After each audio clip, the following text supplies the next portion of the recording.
ایک ننھی 8 سال کی بچی اپنے 2 بھائیوں اور والدہ کے ساتھ ایک چھوٹے سے گھر میں رہتی تھی۔ بچپن میں ہی والد صاحب کا سایہ سر سے اٹھ گیا۔ والدہ گھر کا کام کاج کر کے ان کا پیٹ پالتی تھی۔ لڑکی کا نام اصغری اور بیٹوں کا نام اکرم اور احمد تھا۔ اصغری کو پڑھنے لکھنے کا بہت شوق تھا۔ اس کے بھائی اسکول جاتے تھے اور وہ کبھی کبھی ان کی کتابیں کھول کر دیکھتی اور والدہ سے ڈانٹ پڑتی، کیونکہ اس کی والدہ کا خیال تھا پڑھائی لڑکوں کے لیے ہے اور لڑکیوں کے لیے نہیں، پڑھ کر لڑکیاں جو ہیں وہ بگڑ جاتی ہیں۔ اصغری نے کئی بار ماں سے درخواست کی کہ وہ اسے پڑھنے لکھنے دے۔ ماں نہ مانی، ہمیشہ یہی کہتی کہ بیٹیاں گھر کے کام ہی کرتی ہیں اور بیٹے جو ہیں وہ پڑھتے ہیں۔ اصغری چھوٹی سی عمر میں ہی والدہ کے ساتھ گھر کے کام کاج میں ہاتھ بٹاتی۔ اگر کوئی غلطی ہو بھی جاتی تو بجائے سمجھانے کے اسے زیادہ باتیں سننا پڑتی۔ اکرم اور احمد بہت شرارتی اور نالائق تھے۔ ان کا پڑھنے کو دل نہیں کرتا تھا، وہ ہر کام بگاڑتے رہتے، جس کی ڈانٹ اصغری کو پڑتی۔ ماں بیٹوں سے بہت لاڈ کرتی۔ ان کی پڑھائی کی خاطر وہ ان کی ہر خواہشات، ہر درخواست پوری کرتی اور انہیں بڑے پیار اور لاڈ سے بلاتی۔ اس کے ساتھ اصغری کو ایسے پیار سے اصغری کو نہ پکارتی، جہنم چلی کہہ کر بلاتی۔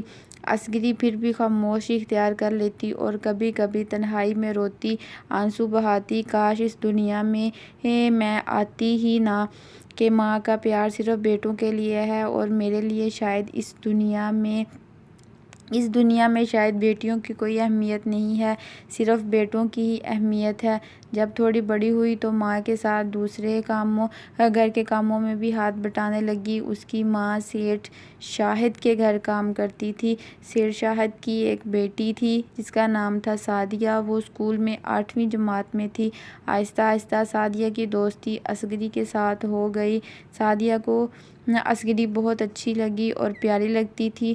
فارغ ٹائم میں وہ اصغری کے ساتھ کھیلتی اور خوب گپ شپ کرتی۔ اسی طرح ایک دن اصغری کو سعدیہ نے پڑھنے کو کہا تو اصغری کی آنکھوں سے آنسو نکل آئے اور روتے ہوئے کہا کہ مجھے بھی پڑھنے کا بہت شوق ہے، لیکن میری ماں کے نزدیک بیٹیوں کو پڑھانا اچھی بات نہیں ہے، وہ بگڑ جاتی ہیں۔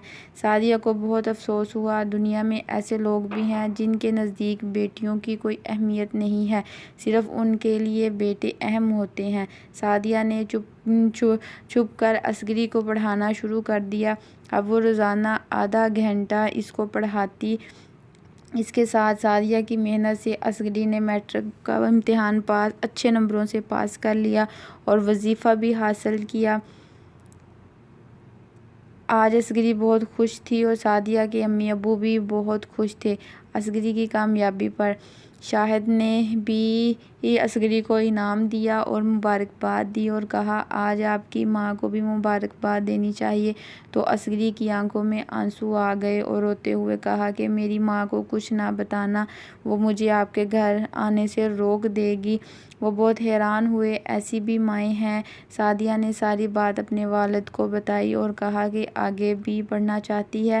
سعدیہ کے گھر والوں نے آگے پڑھنے کے سارے اخراجات اٹھا لیے اور اصغری کی ماں کو کہا اصغری کو ہمارے گھر میں رہنے دیں، کام بہت زیادہ ہوتا ہے، رات کو بھی ضرورت ہوتی ہے، اس کی تنخواہ گھر بھیج دی جائے گی۔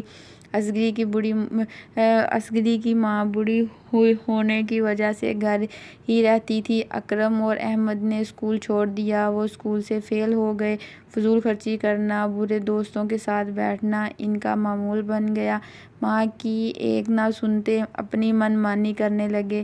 ادھر اصغری نے سعدیہ اور اس کے گھر بھی اچھے نمبروں سے پاس کر لیا اور سیٹھ شاہد نے اسے ایک اسکول میں ٹیچر کی ملازمت دلوا دی۔ جب بیٹوں کی نافرمانی حد سے بڑھ گئی تو ماں پچھتا رہی تھی، کاش میں اصغری کی خواہشات کو پورا کر دیتی اور اسے برابر پیار دیتی۔ وہ ڈانٹنے کے باوجود بھی ہر کام کرتی اور خاموشی اختیار کرتی۔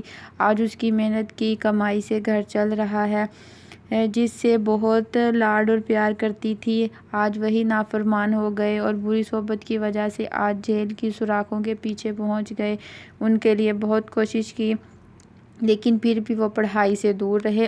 مجھے اصغری کے ساتھ ایسا نہیں کرنا چاہیے تھا، اسے بھی بھائیوں کے برابر پیار کا درجہ دیتی اور آج ایسا نہ ہوتا۔ اتنے میں اصغری گھر میں داخل ہوئی۔ اصغری نے چاروں طرف دیکھا، گھر میں بہت گند پڑا ہوا تھا اور گھر ویران تھا۔ اس کی ماں سر جھکائے اپنے پچھتاوے پر افسوس کر رہی تھی اور آنسو بہا رہی تھی۔ اصغری نے ماں کا ہاتھ تھام لیا تو ماں نے اس کی طرف دیکھا۔ اپنی آنکھوں پر یقین نہیں آ رہا تھا کہ وہ اصغری ہے، اتنی خوبصورت لگ رہی تھی۔ ماں نے اصغری کو سینے سے لگایا اور روتے ہوئے کہا، بیٹی مجھے معاف کر دو، میں نے آج تک تمہارے ساتھ پیار نہیں کیا، تمہاری ہر خواہش رد کر دی، تمہیں نہ پڑھنے دیا اور نہ آگے بڑھنے دیا اور نہ ہی پیار سے بلایا۔ ہمیشہ میری نفرت کی نگاہ صرف اور صرف تم پر رہی۔ اصغری نے کہا، ایسا مت کہیے، آج آپ کی بیٹی پڑھائی کرنے کے بعد ایک سرکاری عہدے پر فائز ہے۔ یہ ساری کی ساری محنت سعدی اور اس کے گھر والوں کی ہے، خصوصاً سیٹھ شاہد کی ہے، جس کی وجہ سے میں اس مقام پر ہوں۔ اصغری نے ماں کے آنسو صاف کیے۔ ماں نے کہا، آج مجھے سمجھ آیا کہ بیٹوں کے ساتھ بیٹیوں کو بھی اتنا ہی برابر درجہ دیں، ہمیشہ ایک جیسا پیار دیں۔ بیٹیاں ہی ہمیشہ ساتھ دیتی ہیں، میں نے جن سے بہت لاڈ کیا وہی نافرمان ہو گئے۔ میری والدین سے گزارش ہے کہ لڑکوں کے ساتھ لڑکیوں کو بھی برابر پیار اور لاڈ کیا جائے، لڑکیوں کو بھی تعلیم حاصل کرنے دیں، کیونکہ بیٹیاں اللہ کی رحمت اور بیٹے نعمت ہیں۔ اللہ تعالیٰ کو اس وقت زیادہ خوشی ہوتی ہے جب کسی گھر میں اللہ تعالیٰ اپنی رحمت یعنی بیٹی عطا کرتا ہے۔